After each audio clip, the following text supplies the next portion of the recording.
this? Let me just hit the record. Awesome. Coach Borino, ready to teach some good stuff. We'll make it a quick tip that you will enjoy and you can deploy right away.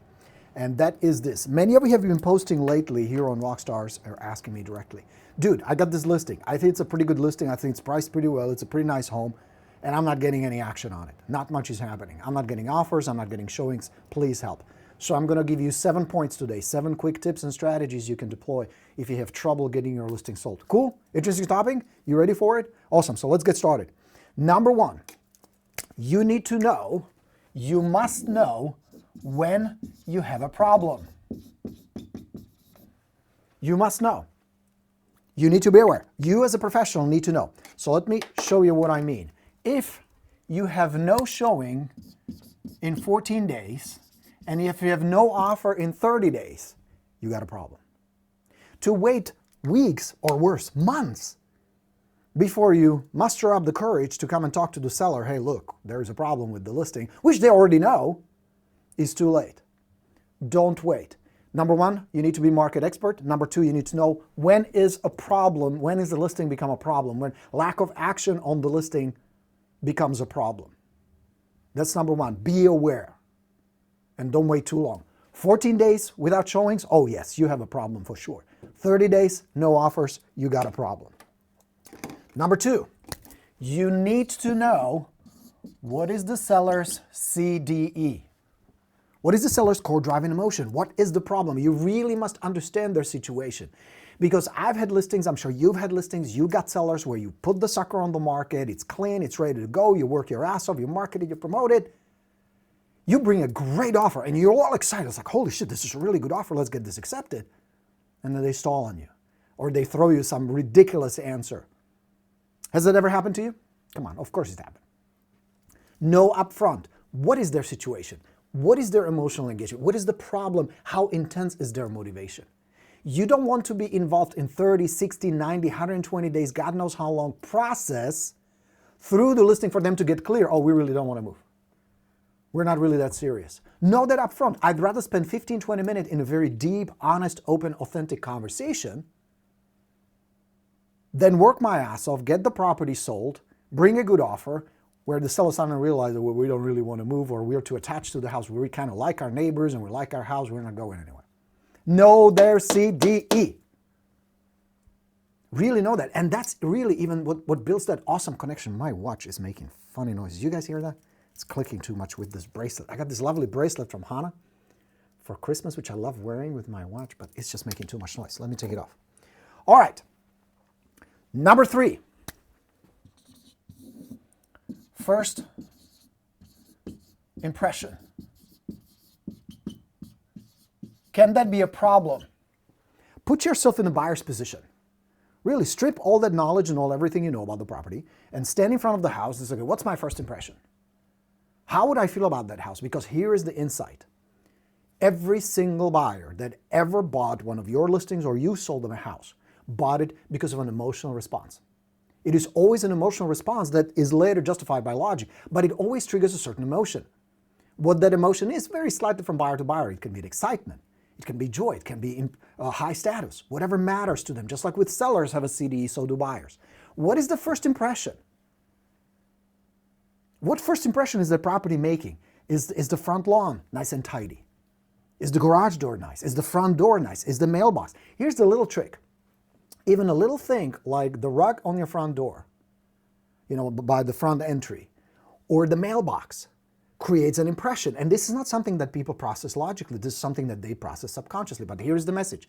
If the mailbox is shitty and not taken care of and busted, what about the rest of the house? What else may be suspicious about that property?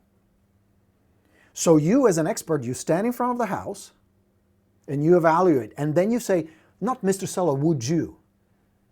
You communicate with confidence as an authority. You tell them, in order for us to get this sucker sold, it needs to create a great first impression. That trim needs to be painted, the screen door needs to be replaced, and we're going to replace the mailbox. Let's get it done.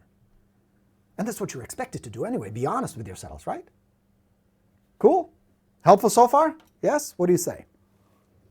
Good. Raquel says, thank you so much for sharing so much value. Well, yeah, that's my job. All right, let's continue. Number 4. Stage the sucker. Stage it. And I'm not talking about that bullshit virtual staging where you just do the fakery, trickery, digital magic.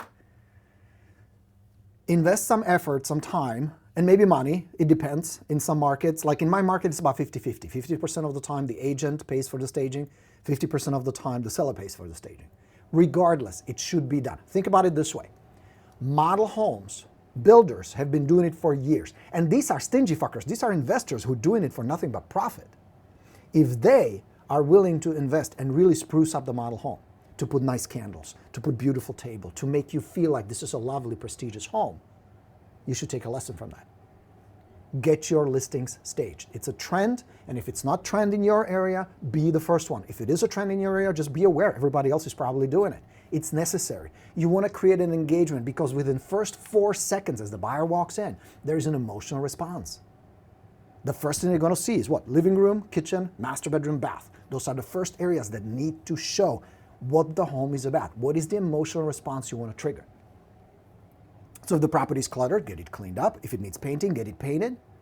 If it's not staged, get it staged. Hannah, my wife, is a professional stager, a very successful stager. She's in top 10 in the United States of staging companies. We will do a live for you guys where I can give you some points, or she will share with you some ideas. I don't know shit about staging, but she's really good at it. So she will share with you, but just hire somebody. Find a good stager in your area who can do a consultation. Here's the best part about staging. You're not the bad guy anymore. You know what I mean? Now you have a professional who will tell them, oh no, this picture has to go. I understand that your grandma posing when she was 20 and was very voluptuous, not good in a living room. You get my point? Get the sucker staged. Great, great first impression. Next, I'm reviewing my notes to make sure I don't skip anything. Access. Number 5, access. Most likely, your buyer will come through MLS. Make sure it's easy to show. Make sure it's easy. You got the lockbox on. There are no ridiculous terms. It's going to be only on the full moon Sunday between 7 and 7:30 p.m. Come on. Make it as easy as possible to show. Number 6, check your MLS. MLS is your best friend. That's your best, most powerful marketing tool when it comes to getting your listing sold, because there are already agents working with buyers who may be interested. So check your MLS. Pictures, description. Is it exciting? Don't try to sell the fucking house in the MLS. The agent is not going to buy it. So you don't have to write 7 paragraphs how gorgeous the master bedroom is and all that. Give some basic facts. Highlight the best selling points of the property. Show a few nice pictures. You don't need 50 pictures of the property in the MLS. Just show me the kitchen. Make sure the kitchen is nice. Show me the living room, show me the bedroom, show me the bathroom. Now, if the property is shitty, if it's a fixer, or if it's an older property, just do the best you can with what you have. At the end, the buyer's going to see it. At the end, they're going to see what it's all about. There is a buyer for every property. But make sure the MLS is primo. That's where your buyers will come from. You don't need to spend a whole lot of time, whole lot of effort, and a whole lot of money on marketing the property yourself. If the MLS is in place and you network with other agents, you're good. That's all you need. You hear me? So review your MLS, review the pictures. You guys post this here on Rockstars and laugh my ass off sometimes.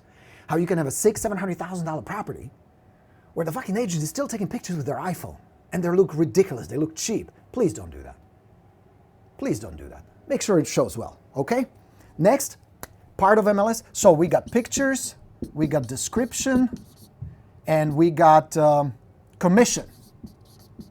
Don't go stingy. Good listing presentation, confident communication, which is what I teach you. You shouldn't have a problem with the commission. You should not haggle with the seller. All 3 things as far as MLS need to be in place. And number 7, drum roll please. I actually have a drum roll. You guys want to hear it? Watch this. My son gave it to me. It's a sound effect machine. What is number 7? You guys know? Take a wild guess. Let's see who can get that. Tarun says, use Hannah for that. She uses it for staging. Awesome. Hey, Derek, good afternoon to you as well. Can you guess what number 7 is? Can you guys take a wild guess? Let's see who's going to be the first one who's going to get it. I'm going to put the comments on the screen. Here we go. Who will be the first one to get it? What is number 7? Take a wild guess, my friends. What should be on the list? I'm just adjusting this so you guys can see the comments better. There you go. All right, the first one who's going to get it right will get 30 days free access to the Listing University. Price! Raquel is right. Yes. Price. It's the price. That is the number one reason your listing is not getting sold, not getting shown, and not getting sold. Now let me clarify that. If you're getting showings but no offers, it's price. If you're not even getting showings and no offers, it's the condition, first impression, maybe something else here, and price. You hear me? Number one reason your listings are not selling. But Borino, they're competitively priced. Here's what I give you when it comes to price. I'm going to do a separate coaching just on how to price your listings right and how to communicate with the seller. That's a completely different chapter. But here's what I will tell you. It is not just about those 3 or 4 comps that you're using to compare to that property. From a buyer's perspective, they're shopping and they may consider 3, 4 different neighborhoods, even cities, towns. So take a bigger picture. Is that a good deal? It must be a good deal first. Because, and hear me on this, this is one of those good Borino quotes to write down, buyers must first fall in love with the price before they fall in love with the house. Buyers must first fall in love with the price before they fall in love with the house. It's first the price that they like before they can check out the bedrooms, the bathrooms, the kitchen, and neighborhood and all that. It's the price. And it is the hardest thing. Now, here's the problem when it comes to price. If your listing is overpriced, which, $1,430, you might have a problem. That means the seller did a better presentation than you. That means the seller exploited your insecurity when it comes to price. That happens only for one of 2 reasons. 1, you're desperate to get the listing, you don't want to lose the opportunity, or 2, you didn't know. Either way, you screwed up. That's the bad news. The good news is you can correct it, you can fix it. Because the number you must know as an expert is what price will cause this property to sell. You need to know that. That's what you hired to do. That's your job. That's your expertise. That's like when I go to a doctor, I have a headache. I want them to do the test, qualifying. I want them to do the interview with me. I want them to do diagnose what the problem is, and I want to hear the remedy, fix it. Do the same. Do the same. Sit down with the seller. Then, of course, whoops, sorry. I just realized I wasn't here. I'm back. Sit down with the seller and have a conversation with them. Study the market, really know it well. You must know what you're talking about. You must know the numbers. And then evaluate. This is the number. This is the price that is going to cause it to sell. We're not discussing what the house is worth. We're not discussing what they need to get for it, how much they expect to get for it, what they think should be getting for it, what they must get him to make the move. That's out of your control, out of their control. The only number that matters is what list price will cause that property to sell. You as an expert need to know it. You present it confidently to the seller. You're going to get the sucker sold. Final bonus point I'm going to give you. There will be some sellers that'll be easy to work with.